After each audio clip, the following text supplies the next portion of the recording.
Shalom,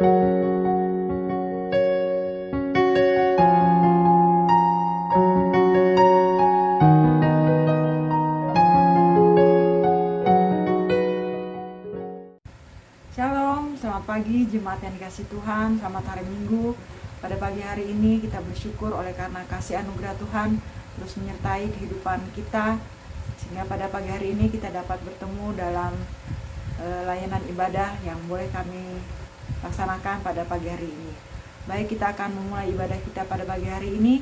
Kita akan menyanyi dalam satu pujian dalam nyanyian kemenangan iman nomor 273, Berdekat Padamu. Nyanyian kemenangan iman nomor 273, Berdekat Padamu.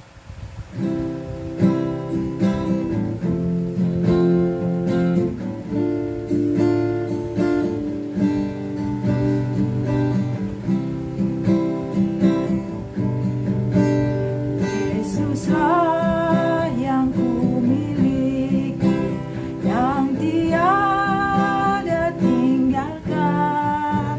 Tuhan juga ku ikuti dalam sepanjang hidupan. Berdekat padamu, berdekat padamu. Tuhan juga ku ikuti dalam sepanjang hidupku. Kita akan masuk dalam pengakuan iman rasuli dan bersama-sama kita mengucapkan, aku percaya kepada Allah Bapa yang Maha Kuasa, Khalik langit dan bumi, dan kepada Yesus Kristus anaknya yang tunggal, Tuhan kita yang dikandung daripada Roh Kudus, lahir dari anak darah Maria, yang menderita di bawah pemerintahan Pontius Pilatus, disalibkan, mati dan dikuburkan, turun ke dalam kerajaan maut, pada hari yang ketiga bangkit pula dari antara orang mati, naik ke surga, duduk di sebelah kanan Allah Bapa yang Maha Kuasa, dan akan datang dari sana untuk menghakimi orang yang hidup dan yang mati. Aku percaya kepada Roh Kudus, gereja yang kudus dan am, persekutuan orang kudus, pengampunan dosa, kebangkitan tubuh, dan hidup yang kekal. Mari kita berdoa. Tuhan Allah Bapa kami di surga, Bapa yang kami sembah dalam anakmu Yesus Kristus, pada pagi hari ini kami bersyukur bersama jemaat Tuhan, di mana kami boleh melaksanakan ibadah walaupun hanya melalui media ini. Kami percaya Tuhan menyertai ibadah kami, dan kami mohon ampun atas dosa dan kesalahan kami. Biarlah kuasa Tuhan memimpin menyertai ibadah ini dari awal, pertengahan hingga berakhirnya, berjalan seturut dengan kehendak-Mu. Dalam nama Yesus kami berdoa dan bersyukur, haleluya, amin. Baik, kita lanjutkan lagi pujian kita, nyanyian kemenangan iman nomor 273 ayat kedua dan ketiga.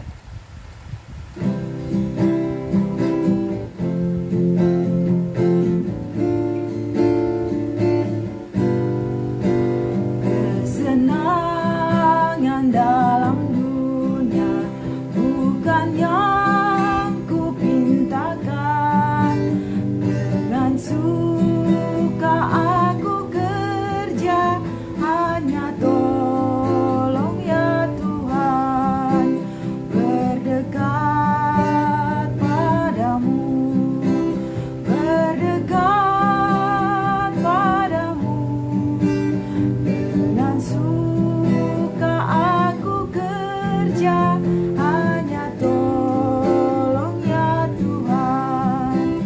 Pimpin terus lembah sengsara, menyeberang ribu lautan, lalu masuk pintu surga dan kekal serta Tuhan. Berdekat padamu, berdekat padamu, lalu masuk pintu surga dan kekal serta Tuhan. Puji Tuhan, demikian pujian yang sudah kita naikkan bersama. Itu adalah bentuk syukur kita oleh karena pimpinan dan anugerah Tuhan bagi kehidupan kita sepanjang waktu yang telah berlalu. Dan oleh karena itu kita patut menaikkan syukur dan pujian kita atas pimpinan dan pertolongan Tuhan. Dan untuk itu marilah kita berdoa dalam doa syafaat yang saya pimpin. Mari kita berdoa. Tuhan Allah Bapa kami di surga, kembali kami menghadap hadirat Tuhan dalam ibadah kami pada saat ini. Kami mau menyerahkan seluruh kehidupan jemaat kami ke dalam tangan Tuhan, di mana kami bersyukur sampai pada saat ini Tuhan boleh memimpin dan menyertai seluruh kehidupan kami sebagai jemaat dalam setiap aktivitas kami sehari-hari, dalam segala sesuatu yang boleh kami lakukan. Dan kami percaya bahwa itu semua atas pimpinan dan pertolongan Tuhan bagi kehidupan kami. Dan kami tetap menyerahkan seluruh anggota jemaat kami dalam setiap aktivitasnya, usaha pekerjaannya, dalam kehidupan mereka pribadi lepas pribadi, keluarga lepas keluarga, dalam segala sesuatu yang mereka rencanakan. Biarlah Tuhan memimpin dan menyertai, terlebih lagi mendahului segala sesuatunya. Dan Tuhan memberkati mereka dalam pekerjaan yang mereka laksanakan. Demikian juga kami menyerahkan anak-anak kami, baik yang dari balita, yang saat ini masih bersekolah, maupun sampai mereka yang remaja dan pemuda. Biarlah Tuhan terus memberkati anak-anak kami ini, sehingga mereka boleh bertumbuh, terlindungi, dan menjadi anak-anak yang takut akan Tuhan. Kami juga berdoa buat anggota jemaat kami yang saat ini mengalami kelemahan tubuh. Biarlah Tuhan menjamah memberikan mereka kesehatan, pemulihan, sehingga mereka boleh kembali bangkit dari istirahat mereka dan dapat melaksanakan aktivitas kembali dengan baik. Kami bersyukur Tuhan sampai pada saat ini kami bersama-sama dengan orang tua kami, anggota jemaat kami yang lansia, Tuhan tetap pelihara dan lindungi mereka. Biarlah Tuhan melalui doa kami pada saat ini, Tuhan terus menyertai dan melindungi orang tua kami dimanapun mereka saat ini. Biarlah Tuhan menolong jemaat kami ini dalam usia lansia yang ada, tetap diberikan sukacita dan sejahtera. Kami juga berdoa untuk bangsa dan negara kami. Biarlah Tuhan tetap pimpin sertai di masa pandemi COVID ini. Biarlah Tuhan memberikan hikmat dan kemampuan kepada pemerintahan kami untuk mengambil kebijakan, hal-hal yang penting yang boleh berguna bagi keselamatan masyarakat dan dapat melindungi segala aktivitas yang ada, sehingga Tuhan segalanya dapat berjalan seturut dengan kehendak-Mu. Dan biarlah kebijakan yang diambil Tuhan pimpin sertai, sehingga dapat melindungi segala aspek yang ada dalam pemerintahan kami, baik dari segi ekonomi, sosial, maupun bidang-bidang lainnya. Kami juga berdoa khususnya bagi para medis yang terlibat dalam pelayanan kepada mereka pasien yang saat ini menderita sakit COVID-19. Biarlah Tuhan tetap melindungi, menjaga mereka. Demikian juga kami menyerahkan aparat keamanan yang terus berjaga, menjaga ketertiban dimanapun di wilayah Indonesia ini. Biarlah Tuhan tetap menolong mereka dan memberi mereka kekuatan, kesabaran untuk dapat melaksanakan tugas-tugas mereka sebagaimana mestinya. Terlebih lagi kami tetap menyerahkan organisasi gereja kami dari pusat, wilayah hingga daerah sampai ke jemaat-jemaat lokal. Dan kami bersyukur Tuhan untuk wilayah daerah Kota Samarinda sudah ada beberapa jemaat yang dapat melaksanakan ibadah mereka dalam situasi ini. Kami mohon Tuhan terus memimpin dan menolong hamba-hamba-Mu, demikian juga badan pengurus jemaat yang boleh mengadakan ibadah ini. Dan kami juga tetap menyerahkan jemaat-jemaat yang masih melaksanakan ibadah secara virtual. Biarlah Tuhan tetap memberikan hikmat kepada hamba-hamba-Mu dan badan pengurus jemaat, terlebih lagi anggota jemaat, untuk tetap menjaga situasi dan keamanan pribadi maupun keluarga mereka, sehingga mereka boleh melaksanakan ibadah dalam media yang sudah disediakan. Terima kasih Tuhan. Kami berdoa juga untuk hamba-hamba Tuhan yang saat ini ada di ladang penginjilan, demikian juga mereka yang ada di sekolah-sekolah teologi. Biarlah Tuhan terus menolong dan memberkati mereka. Kami percaya dalam situasi saat ini penginjilan-Mu boleh tetap berjalan, dan kami percaya Tuhan memimpin dan melindungi hamba-hamba-Mu yang ada di sana.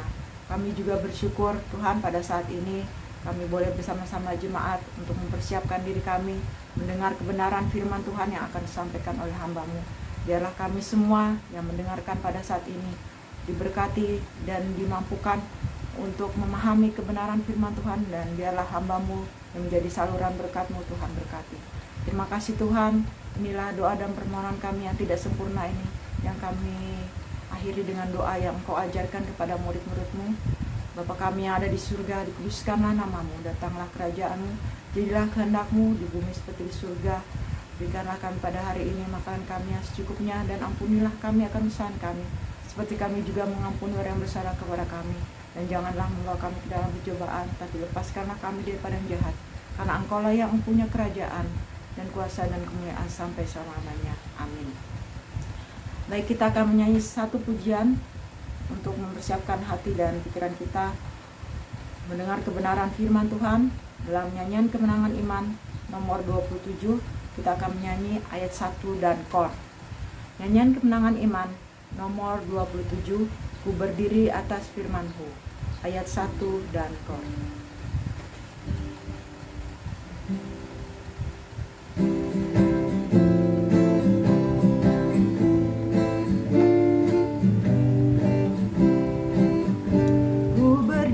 Atas firman-Mu yang diberi dari dulu kala, dari zaman purba dicintai, dihargai tidak terhingga.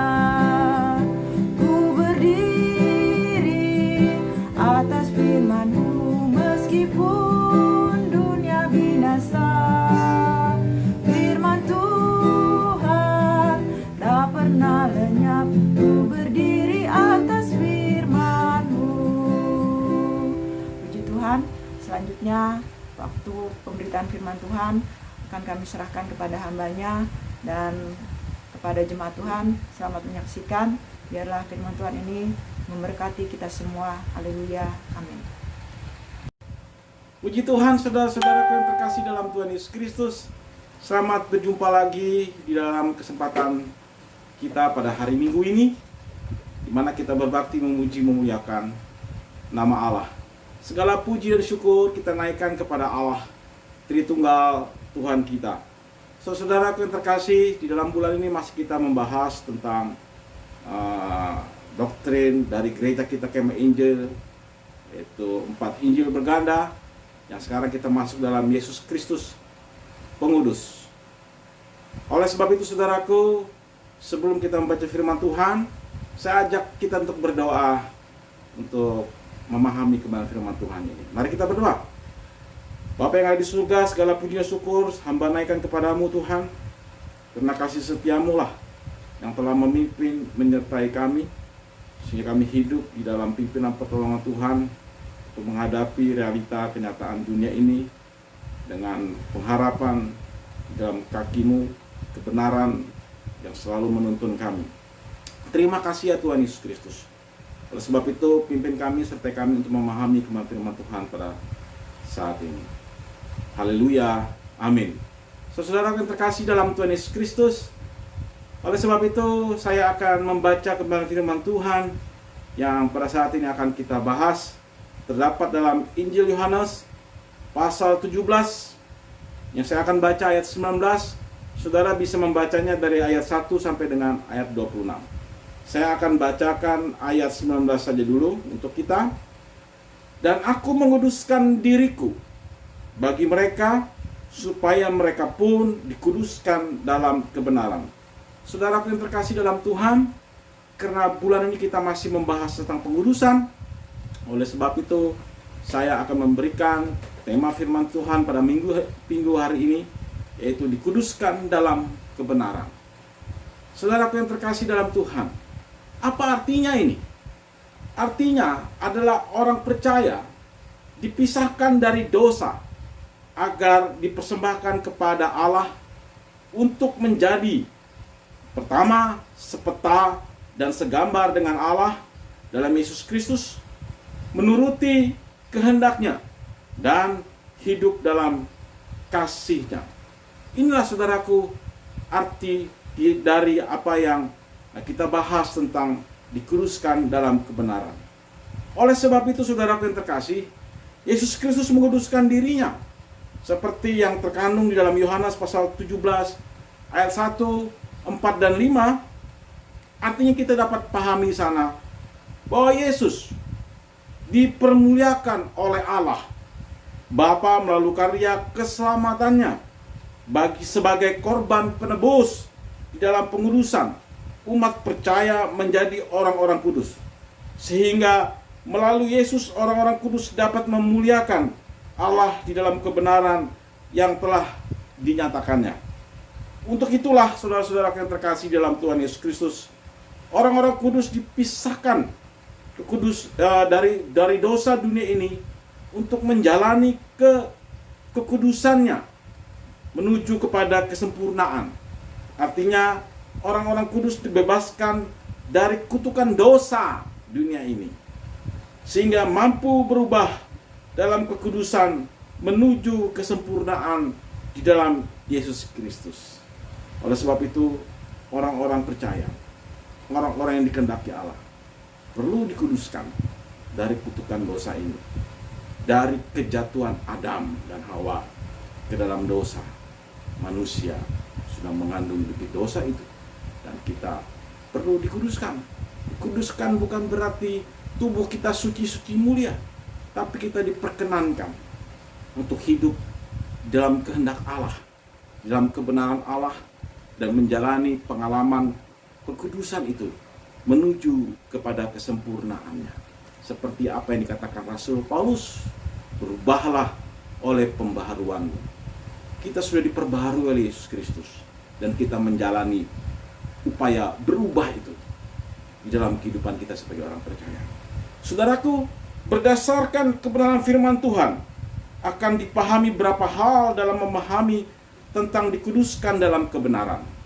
Yaitu pertama, alasan yang relevan akan hal ini adalah karena Yesus Kristus menguduskan dirinya sesuai dengan ayat 19 itu. Karena Yesus Kristus menguduskan dirinya, dalam hal ini Yesus memuliakan dirinya karena Dia Allah yang sejak dulu adalah kudus, yang dimuliakan oleh dirinya sendiri. Oleh sebab itu, Dia meminta dipermuliakan oleh oknum Allah Bapa yang mengutus Dia ke dunia dalam karya keselamatannya, seperti yang terkandung dalam Yohanes pasal 17 ayat 1 dan ayat 5 itu. Saudara yang terkasih, kematiannya di kayu salib adalah puncak karya keselamatannya.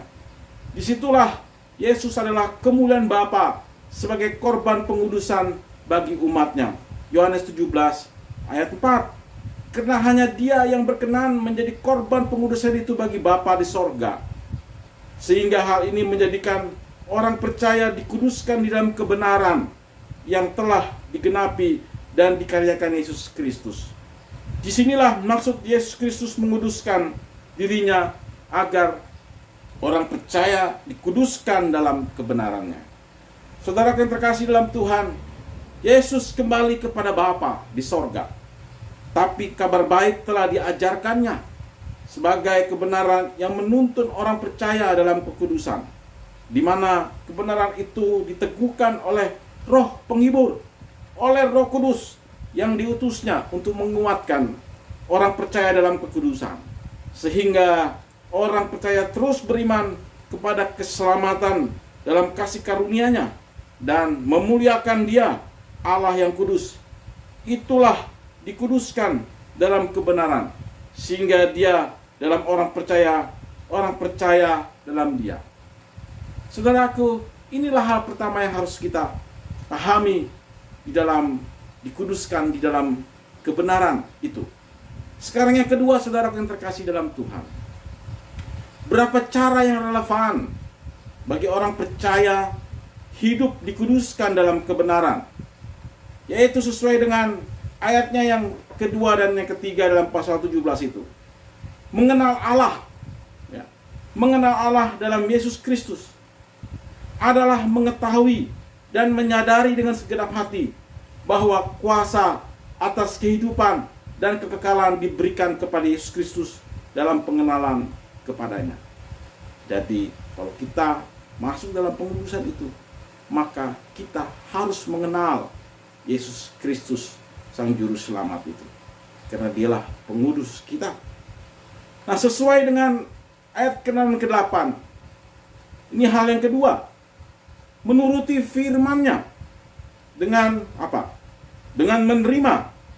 Menerima itu artinya bahwa ada respon pada perilaku terima yang terjadi terus-menerus atau berulang kali dalam kehidupan orang percaya di dalam kekudusan itu. Dan percaya, karena dia berulang-ulang kali dalam proses menerima itu, dia pun menjadi percaya. Nah, kedua hal inilah tindakan kepada firman-Nya, yang ditujukan kepada firman-Nya yang dinyatakan di dalam Yesus Kristus. Sehingga kita pun hidup dalam kekudusan, pengalaman kekudusan yang menuntun kita di dalam kebenaran. Hal yang ketiga, saudara yang terkasih, sesuai dengan ayatnya yang ke-9 sampai dengan ayat yang ke-12 dalam pasal 17 itu, menjadi kepunyaan yang dipelihara dalam kesatuan oleh Yesus Kristus. Apa maksudnya, saudara yang terkasih dalam Tuhan? Maksudnya di situ adalah karena kita milik Allah. Ya, karena kita milik Allah, kita kepunyaannya. Dan yang kedua, karena kita masih di dalam dunia. Oleh sebab itu di dalam Yesus Kristus, orang percaya dipelihara sebagai orang-orang kudus. Karena dunia ini sudah tercemar oleh kejatuhan dosa itu.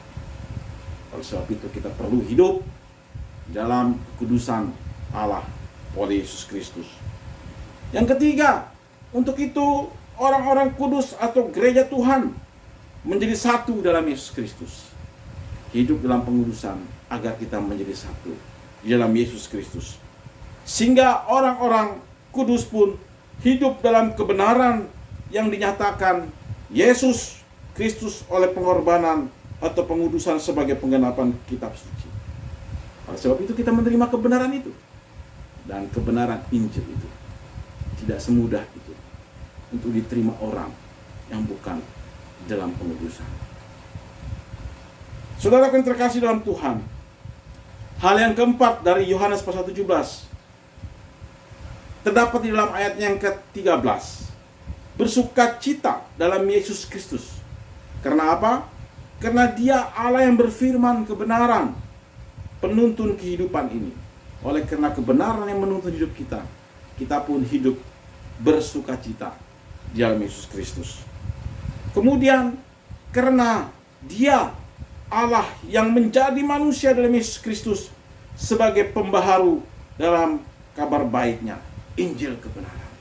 Dialah pembaharu kita dengan kabar baiknya, sehingga Dia menghasilkan kebenaran yang terus menuntun kita untuk terpisah dari kutukan dosa dunia ini. Ini hal yang keempat.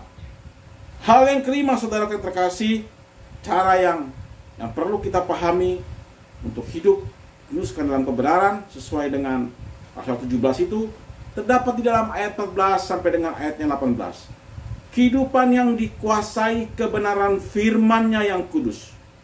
Maksudnya, saudara yang terkasih, bahwa orang-orang kudus berasal dari kebenaran-Nya yang dibebaskan dari kutukan dosa dunia ini.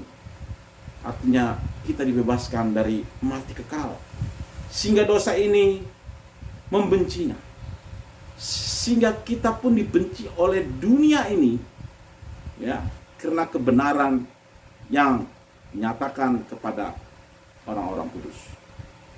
Kita bukan sok benar, tapi kita adalah dari kebenaran itu. Sehingga sepertinya sok benar, tapi kebenaran itu sudah ada sejak awal, dan kita pun dituntun oleh kebenaran itu. Oleh sebab itu, saudaraku, adalah hidup dalam perlindungan daripada yang jahat. Oleh karena itu kita pun, ya, dilindungi dari perbuatan yang jahat, dari kutukan dosa yang jahat ini. Kita menjadi orang kudus yang dilindunginya, sehingga mampu hidup dalam menjalani hidup kudus di dalam tuntunan kebenaran firman Tuhan. Artinya kita berjalan di dalam pengalaman kekudusan ini karena kita sudah dibebaskan dari dosa itu, dari kutukan dosa itu, sehingga kita bisa berjalan dengan penuh pengharapan di dalam Yesus Kristus dan hidup, ya, oleh karena itu, dan hidup sebagai utusan di dalam dunia oleh kesaksian yang benar tentang Yesus Kristus. Oleh sebab itu hidup kita menjadi kesaksian bagi dunia ini, kesaksian yang benar yang harus kita nyatakan sebagai kebaikan-kebaikan yang bertebaran di dunia ini untuk menjadi kesaksian yang memuliakan Allah. Ini hal kelima dari cara hidup, ya, dikuduskan dalam kebenaran. Kemudian hal yang kelima, sesuai dengan ayat yang ke-20 sampai ke-26 pada pasal 17 itu, menjadi satu dengan Allah, yaitu apa? Hidup yang mengenal Yesus Kristus, utusan Allah Bapa dari sorga, ya, menjadi satu dengan Allah, yaitu hidup yang mengenal Yesus Kristus, utusan Allah Bapa dari sorga. Kita mengenal Yesus, utusan Bapa dari sorga, karena kita menjadi bagian kebenaran, yang memahami kebenaran itu dan sepaham dengan kebenaran itu, sehingga kita mengenal Yesus, utusan Allah Bapa dari sorga, dalam pimpinan kuasa Roh Kudus yang mempengaruhi kita. Kemudian sehingga orang percaya mengetahui kasih Bapa nyata dalam Yesus Kristus. Kita mengetahui kasih Bapa dalam tindakan yang benar yang dinyatakan Yesus Kristus dalam karya keselamatannya. Olehnya orang percaya memuliakan Allah dalam Yesus Kristus, sehingga kita memuliakan Allah dalam kebenaran itu dan menerima hidup sempurna dalam kemuliaan itu bersama Yesus Kristus. Suatu saat kita akan menuju kepada kesempurnaan. Seperti yang Rasul Paulus bilang, berubahlah oleh pembaruan budimu, berubah di dalam proses pengalaman hidup, ya, sehingga kita mendapatkan pengalaman dalam kekudusan itu menuju kepada kesempurnaan. Dan kepada kesempurnaan itu kita akan menuju pada perubahan tubuh menjadi tubuh kemuliaan. Saudaraku, inilah dia saudaraku. Dua hal yang harus kita perhatikan. Alasan-alasan tadi sudah saya jelaskan, dan cara dikuduskan dalam kebenaran.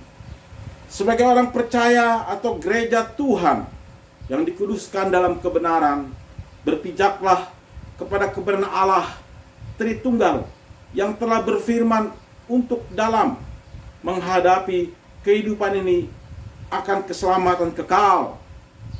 Hanya kebenarannya yang berkenan bagi kehidupan orang-orang kudus dalam keselamatannya. Seperti dalam menghadapi pandemi corona yang melanda dunia saat ini, hanya kebenarannya saja ada kuasa, hikmat, dan tuntunan yang benar dalam mengarahkan kepada kebaikan. Artinya saudaraku yang terkasih dalam Tuhan, hal ini bukan berarti kita melawan atau melalaikan protokol kesehatan dari pemerintah. Karena hal itu adalah hikmat yang baik dari Tuhan sebagai sumber kebaikan untuk menjadi jalan kebaikan kita semua dalam menghadapi COVID-19. Saudaraku, kita harus mampu menghadapi masalah ini dalam kebergantungan dengan Tuhan. Bukan menjadikan hal ini sesuatu yang harus ditakuti. Karena kita memiliki kebenaran yang lebih berkuasa dalam kekudusan gereja Tuhan sepanjang masa. Seperti sekarang kita tidak ke gereja, bukan karena takut, tapi kita menjalani hikmat. Dan saya yakin hikmat yang baik itu berasal dari kebenaran Tuhan untuk kebaikan kita semua.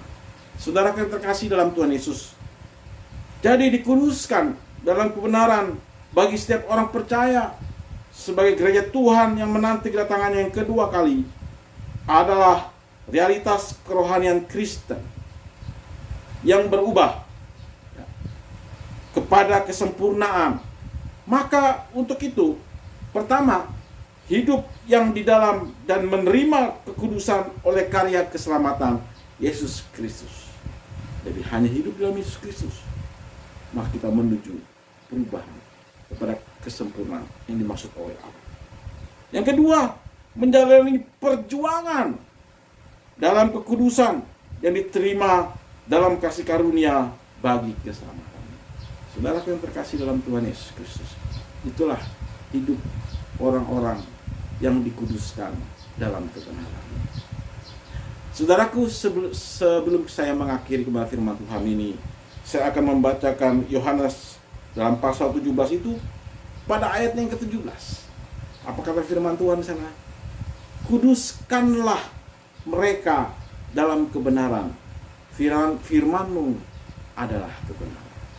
Ini permintaan Tuhan Yesus Kristus kepada Bapa, agar kita dikuduskan dalam kebenaran, sehingga kebenaran itu menuntun kita dalam pengalaman yang benar, menuju kepada kesempurnaan yang dikehendaki Allah.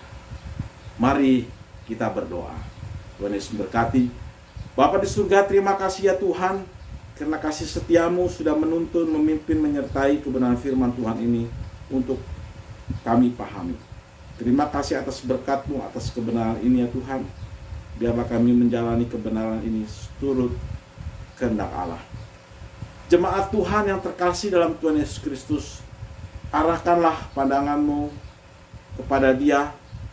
Terimalah berkat dari Allah Bapa, Anak, dan Roh Kudus. Pujilah Allah, pohon berkat.